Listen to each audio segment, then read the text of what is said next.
वर्गमूल घनमूल से related type चल रहा था ना, तो उसमें परिमेकरण बताना था आप लोगों को। चलिए इसका मान बताइए।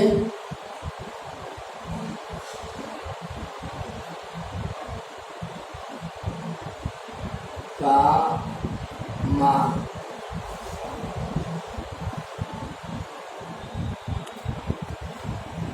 1/√3 प्लस √2 का मान बताना है। चलिए इसका मान बताइए।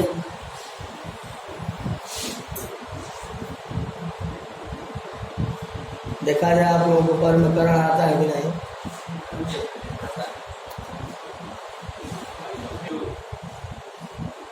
√3 प्लस √2 यही मान आएगा?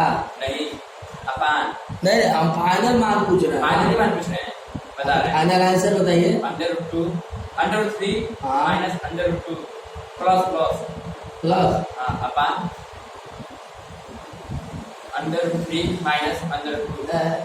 अरे √2 देखिए इसमें क्या करते हैं, 1/√3 प्लस √2 है ना, हर का परिमेकरण कर दीजिए। मतलब √3 प्लस √2 है ना, तो √3 माइनस √2 से गुणा कर दीजिए और उतना ही से मतलब चिन्ह बदल करके गुणा भाग कर दीजिए। इसी को कहते हैं हर का परिमेकरण, रेशनलाइज ऑफ डिनोमिनेटर। तो क्या हो जाएगा, √3 minus √2 a plus b a minus b, तो √3 का होल स्क्वायर माइनस √2 का होल स्क्वायर, तो क्या हो जाएगा √3 माइनस √3 का होल स्क्वायर करेंगे तो 3 हो जाएगा, माइनस 2 हो जाएगा। तो √3 माइनस √2 अपान 1 मत लिखिए, यही बता रहा था, यही हो जाएगा, आंसर हो जाएगा। ठीक है ना।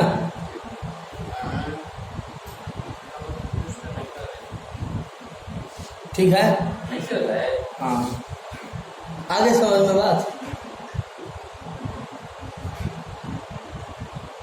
इसी पे एक मान बताइए, इसी पे क्वेश्चन में दे रहा हूँ, उसको आगे बताइए। ठीक है ना।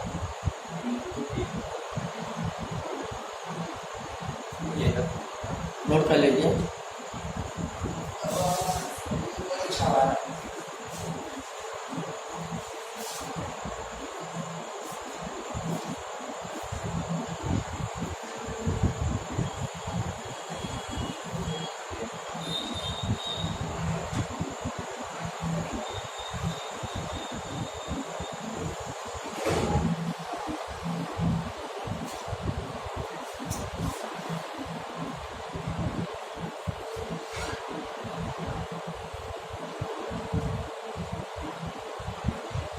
क्वेश्चन आ गया आपके सामने, 5/√3 प्लस √2 बराबर a प्लस √2b हो तो a और b का मान बताइए।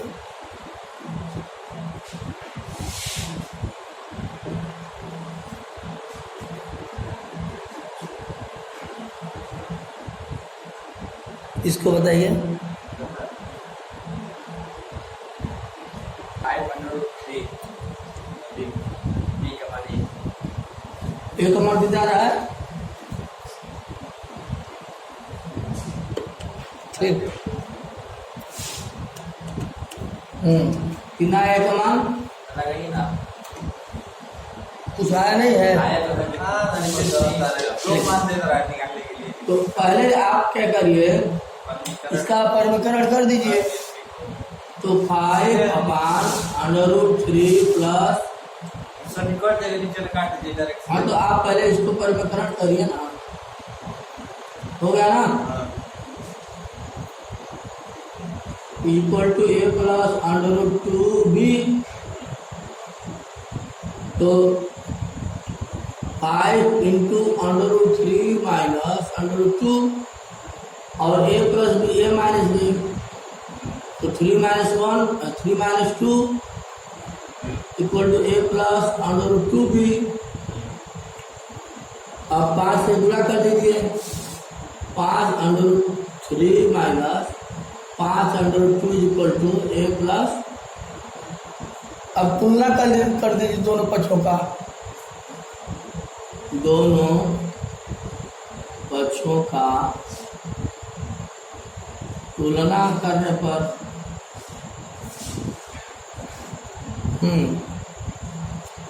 इधर कांस्टेंट क्या है? ए बराबर कितना हो जाएगा? 500। अरे सर ये सही है। और बी बराबर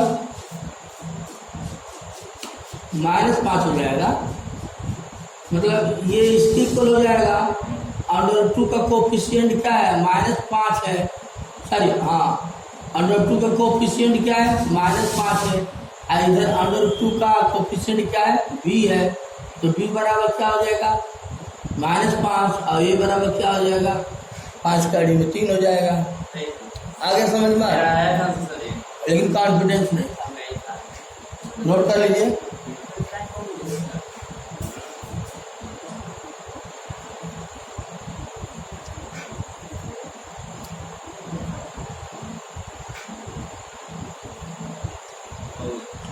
हो गया? अब आप बताइए,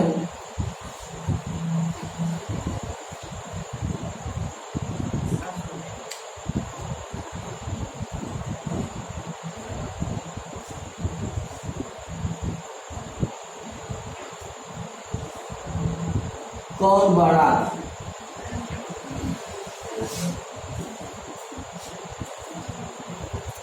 इसमें आपको बताना है कौन बड़ा है। कौन बड़ा है? हाँ,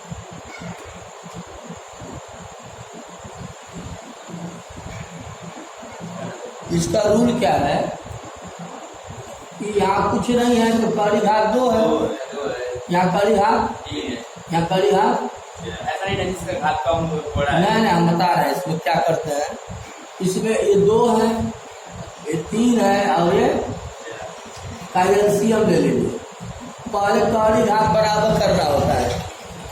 जब कड़ी घात बराबर हो जाएगा तो कड़ी के अंदर जो संख्या बड़ी होगी वही उसी का मान बड़ा होगा। तो 2 यहाँ कुछ नहीं तो 2 अंडरस्टूड होता है। 2, 3, 4 एलसीएम क्या हो जाएगा? ऐसे 6। 2, 8। एलसीएम क्या होता है? सबसे छोटा 2 या 2 से अधिक, सुनिए, 2 या 2 से अधिक संख्याओं का लघुत्तम समापवर्त वह छोटी से छोटी संख्या होती है जो दी हुई संख्याओं से पूर्णतया विभाजित हो जाए। तो अब 2, 3, 4 से 2, 3, 4 किसको पूर्णतः विभाजित कर देगी? छोटी छोटी संख्या कौन सी है? 6। 4 कहाँ उसको विभाजित कर रहा है? 6 को 12। इसका एलसीएम लेंगे आप? हाँ, ले लीजिए। 2, 3, 4 ऐसे लेते हैं ना। 2 एकम 2, 3 4 लीजिए। 2 दूना 4, फिर सही तो है। 2, फिर 3, 2 दूना 6 दूना 12। यानी छोटी छोटी संख्या 12 ही है जो 2, 3, 4 से पूर्णतया कट जाएगी। वैसे बड़ी से बड़ी संख्या तो बहुत है, 24 है, 48 है, 96 है, आगे तमाम मिलेगा। लेकिन परिभाषा है 2 या 2 से अधिक संख्याओं का लघुत्तम समापवर्त वह छोटी से छोटी संख्या होती है जो दी हुई संख्याओं से पूर्णतः विभाजित हो जाए। तो 12 ही छोटी छोटी संख्या है जो 2, 3, 4 से पूर्णतः विभाजित हो जाएगा। चलिए, इसके बाद वर्गमूल घनमूल के बाद लघुत्तम समापवर्त महत्तम समापवर्त भी पढ़ा देंगे। तो अब सभी का कड़ी घात क्या लिखेंगे? 12। यहाँ भी क्या लिखेंगे? 12। और यहाँ भी कड़ी घात क्या लिखेंगे? 12। सबका कड़ी घात बराबर हो गया ना? 3 वो कहाँ गया? लिख रहा हूँ। ये 5 है और यहाँ कड़ी घात 2 है। अब 2 से 12 हम भाग कर दीजिए। 2 6 12 और 5 और 6 लगा दीजिए। या 4 है तो 3 से 12 भाग कर 3 चौक से 12। यहाँ कड़ी घात 6 है, 4 से भाग कर 4 के हैं, ठीक है ना। अब ये 5 को 6 बार लिखोगे तो 5 पे 25, 5 पे 25, 5 पे 25, 25 25 आम 625 और 625 इंटू 25 क्यों, और ये कितना आ जाएगा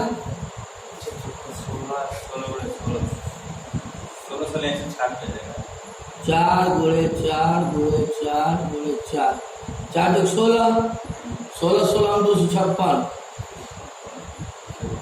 अब ये क्या हो जाएगा 6 36, फिर 6 36, 36 18, 3 21। सबसे बड़ा कौन है इस यह सबसे बड़ा कौन है, ये बड़ा है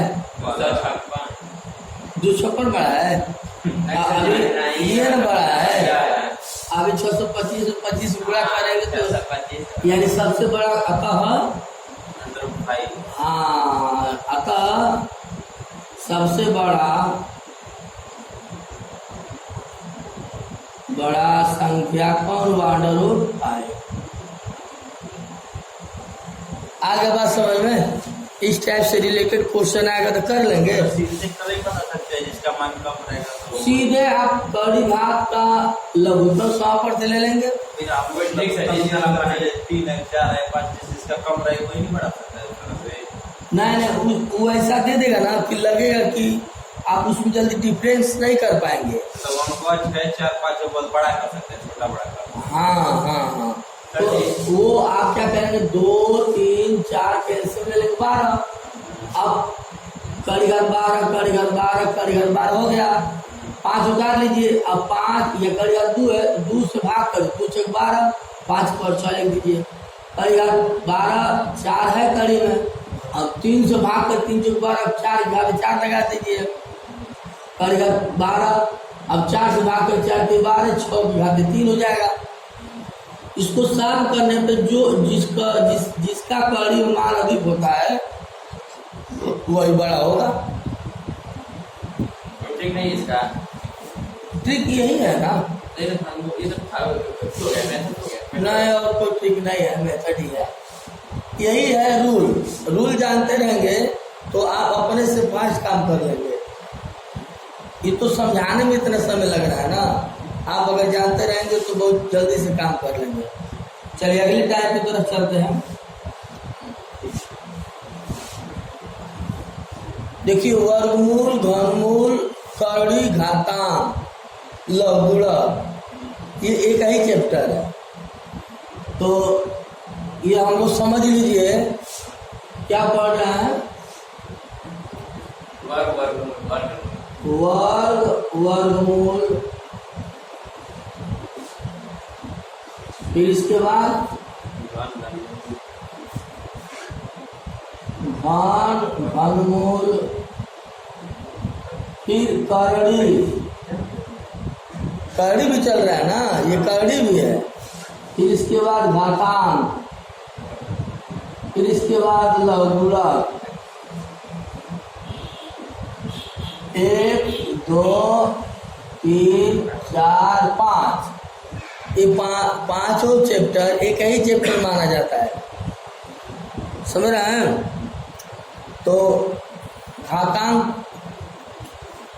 वर्गमूल, घनमूल, कड़ी क्या होता है, थोड़ा कड़ी के बारे में समझ लीजिए।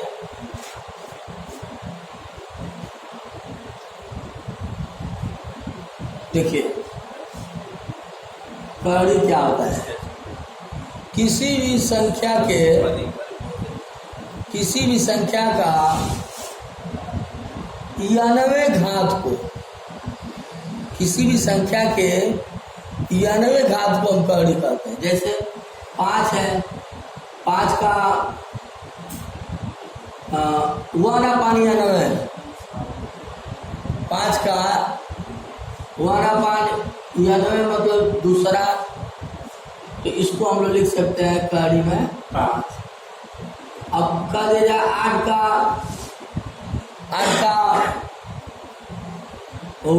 ये पावर 1/3 लगा दीजिए, मतलब 91 मतलब तीनवा तीसरा,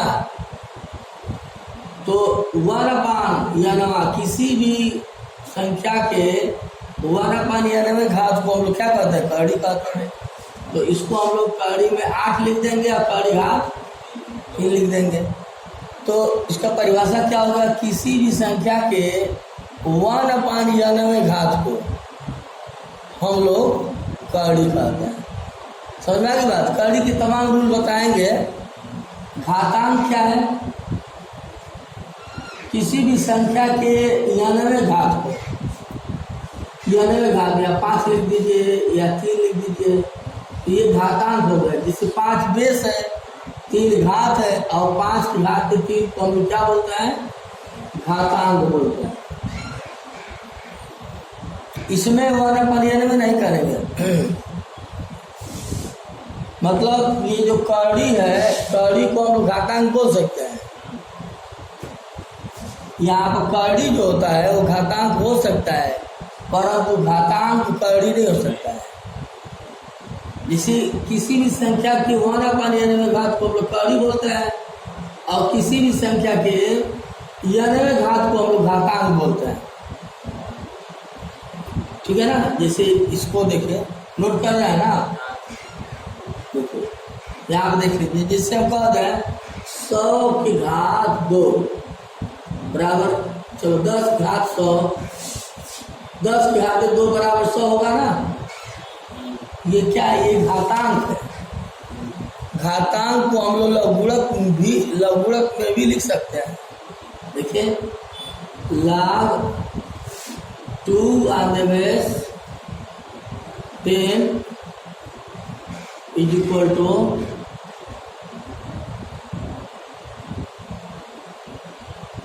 ऐसे। देखिए अब इसको घातांक को लघुगणक में लिखना हो तो ऐसे लिखेंगे, और लघुगणक को घातांक में लिखना हो तो ऐसे लिखेंगे। समझ लीजिए, इसको क्या पढ़ते हैं, log 100 on the base 10। 10 घात 2 बराबर 100 है। इसको लोग लघुगणक में लिखना हो तो log 100 on the base 10 is equal to। अब परिभाषा इसका है लघुगणक का, किसी भी संख्या के किसी भी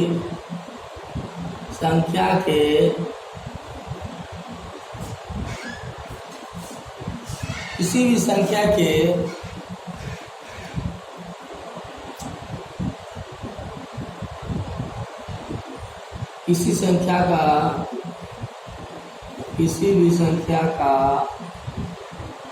लघुगणक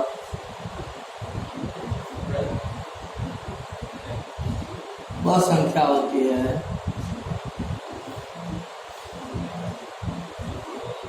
जो उसके आधार पर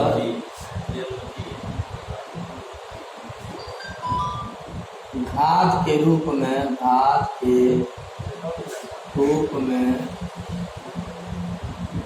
प्रदर्शित करने की संक्रिया को हम लघुगणक कहते हैं। समझ लीजिए,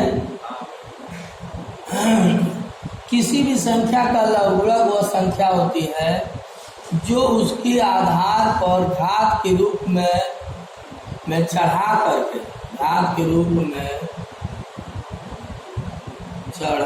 करके प्रदर्शित करने की संक्रिया को हम लघुगणक कहते हैं। जैसे लघुगणक log 100 on the base 10 is equal to 2 है, तो जो ये आधार है इसी पर इस संख्या को चढ़ा देंगे तो जो संख्या प्राप्त होती है उसे हम लघुगणक कहते हैं। यानी आधार किसी भी संख्या लघुगणक वह घात होता है, यहाँ लिख दो,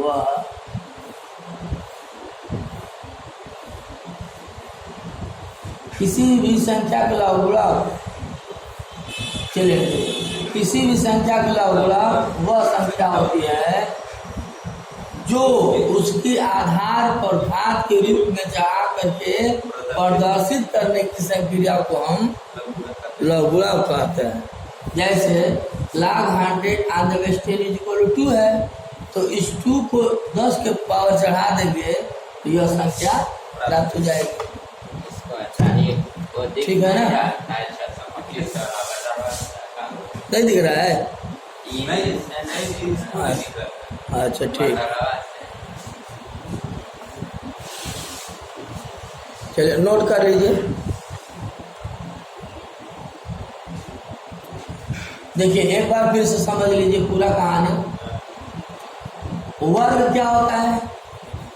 किसी संख्या का उसी संख्या में गुणा करने से जो संख्या प्राप्त होती है उसे हम वर्ग कहते हैं, और वर्ग के उल्टे मान को वर्गमूल कहते हैं।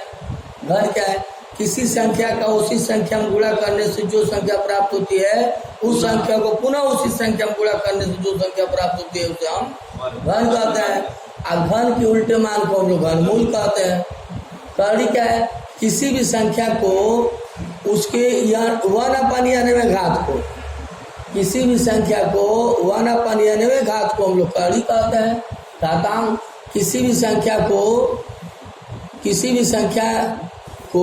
90 घात के रूप में प्रदर्शित करने की संक्रिया को हम घातांक कहते हैं।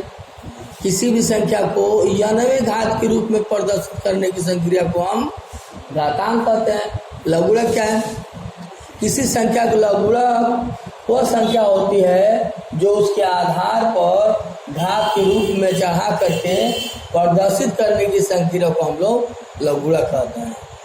अब लघुगणक के भी बहुत प्रॉपर्टी हैं, कड़ी के भी बहुत प्रॉपर्टी हैं, घातांक के भी बहुत प्रॉपर्टी हैं, है ना? तो अभी हम लोग वर्गमूल घनमूल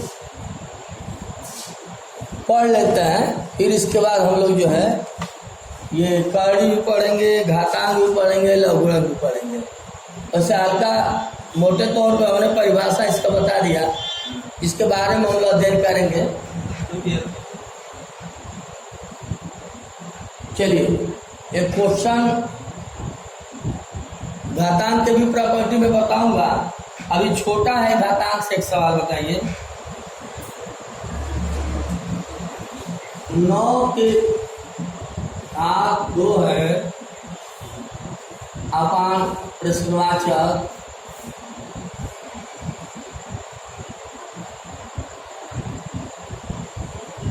तो प्रश्न वाचक चिन्ह क्या होगा?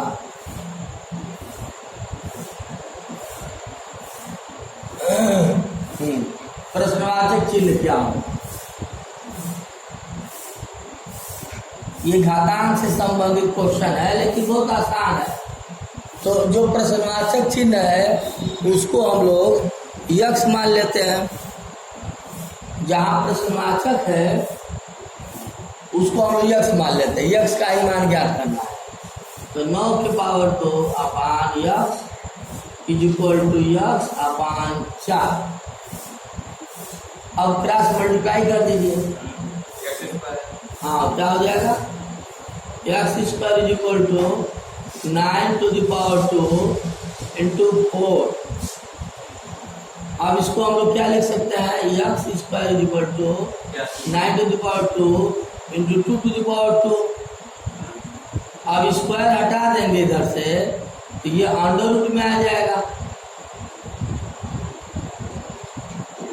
अंडर रूट में यहाँ 2 अंडरस्टूड है, ये 9 और 2 बाहर हो जाएगा। तो यक्ष का मान कितना हो गया? 9 दूना। समझ में आ गया बात? क्या ये एकदम ऊपर क्वेश्चन मार्क ये सुनो पहले 9 to the power 2 upon question marks that is equal to the question marks upon 4, तो प्रश्नवाचक चिन्ह क्या होगा? तो प्रश्नवाचक चिन्ह के स्थान पे 18 होगा। वो प्रश्नवाचक चिन्ह की जगह पे यक्स मान लो, यक्स मान कर क्रॉस मल्टीप्लिकेशन कर दोगे तो वो प्रश्नवाचक चिन्ह का स्थान आ जाएगा। चलिए वर्गमूल से संबंधित कुछ क्वेश्चन चलते हैं, लिखिए।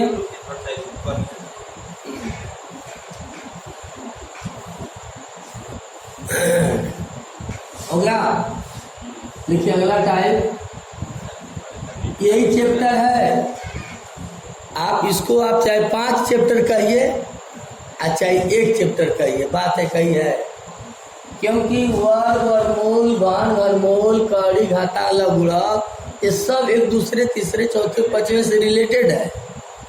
तो यह एक ही चैप्टर के अंतर्गत आता है। किताब में अलग अलग दिया हो सकता है, लेकिन सारा एक ही चैप्टर है। तो चलिए वर्गमूल से संबंधित क्वेश्चन लिखिए। 432 में लिखिए, जल्दी करिए। 432 में कि छोटी से छोटी संख्या से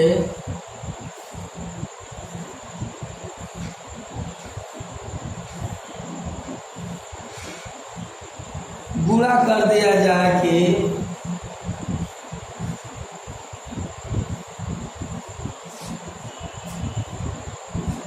पूर्ण वर्ग बन जाएगा।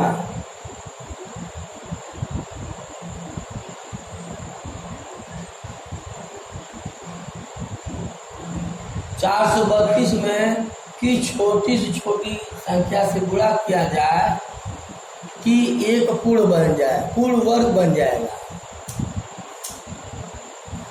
तो सबसे रूल जानते हैं आप लोग? आंसर बताइए। सुनिए, इसमें क्या करना है, पहले 432 का गुणनखंड करिए। भाग विधि कर सकते हैं? नहीं, भाग विधि से गुणनखंड नहीं करता है। गुणनखंड करने का तरीका देखिए क्या है। गुणनखंड 2 दूना 4, ये 2 एकम 2, 2 छक 12, ठीक है ना। फिर 2 कटेगा, 2 एकम 2, 2 8 16, 0 वाला लगा करते हैं। 2 बचे 10, कितना हो जाएगा? 2 दूना 4, 214, 3 9 27, 3 3 9, 3 एकम 3।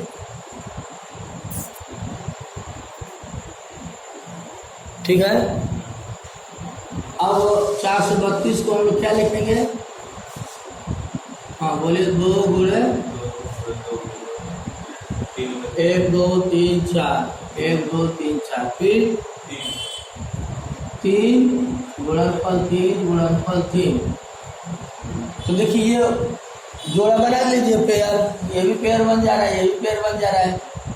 3 जोड़ा बनाने के लिए 3 की कमी हो रही है ना, बोलिए। हाँ, यानी देखिए 2 वर्ग बन गए, ये भी 2 का वर्ग बन गया, 3 का वर्ग बन गया, लेकिन यह 3 का वर्ग बनाने के लिए 3 की कमी हो रही है ना। एक दूसरे जगह इसमें एक और 2 चाहिए, 3 एक और चाहिए, तब क्या करें? हाँ, तो फिर उसमें 2 गुणे 3 यानी 6। हाँ, सबको पूरा, सबको जोड़ा बनाएंगे आप। जिसका जोड़ा नहीं बनेगा उसका आपस में गुणा कर देंगे। उतना ही का गुणा करेंगे तो वो संख्या पूर्ण वर्ग बन जाएगा। हाँ, तो आंसर क्या होगा? 3 होगा। अब इस 432 में जब 3 से गुणा कर दीजिएगा तो पूर्ण वर्ग बन जाएगा। गुणा करके देख लीजिए। 3 दूना 6, 3 3 9, 3 4 12, 1296 पूर्ण वर्ग है। किसका वर्ग है? 36 का। 36 का शायद वर्गमूल निकालता है ऐसे। 3 3 9, 3 3 6, 12 में से 9 जाए 3, फिर 96 उतार लीजिए। 6 बार 36, 36 36 36 39। हाँ सही बताया, 36 का। ये जो अगर 432 में 3 से गुणा कर देंगे तो 1296 आ जाएगा। अब 1296 किसका वर्ग हो रहा है? 36 का वर्ग हो रहा है। आगे समझ में?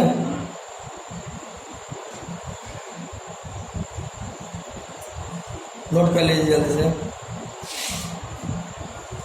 इसी पे एक सवाल पूछे, बताएंगे आप लोग?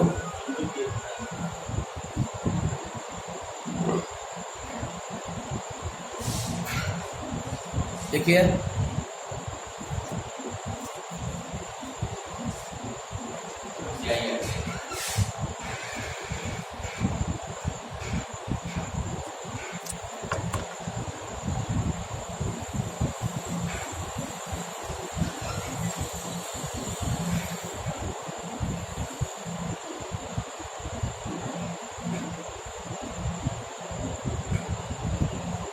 चलिए इसको बताइए आप। अब क्वेश्चन में दूसरा बदल दिया, अब इसका जवाब दे दिए जल्दी से। 432 में की छोटी से छोटी संख्या से गुणा कर दिया जाए कि एक पूर्ण घन बन जाए, बताइए।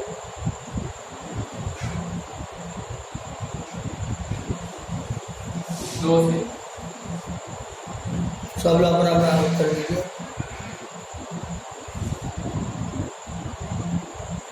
432 में किस छोटी से छोटी संख्या से गुणा कर दिया जाए कि पूर्ण घन बन जाए?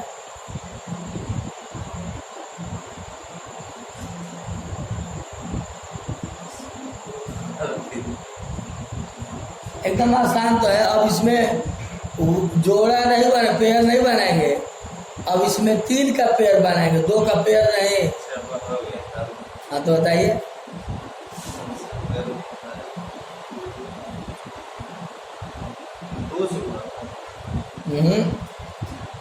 आप देखिए, जो भी काम करिए लिख कर काम करिए अपन कापी पे। ओरल नहीं बता पा, हो सकता है कि अभी प्रैक्टिस कर रहे हैं ना, तो प्रैक्टिस करने की स्थिति में आपको लिखाना चाहिए पहले कापी पे। रफ वर्क करिए।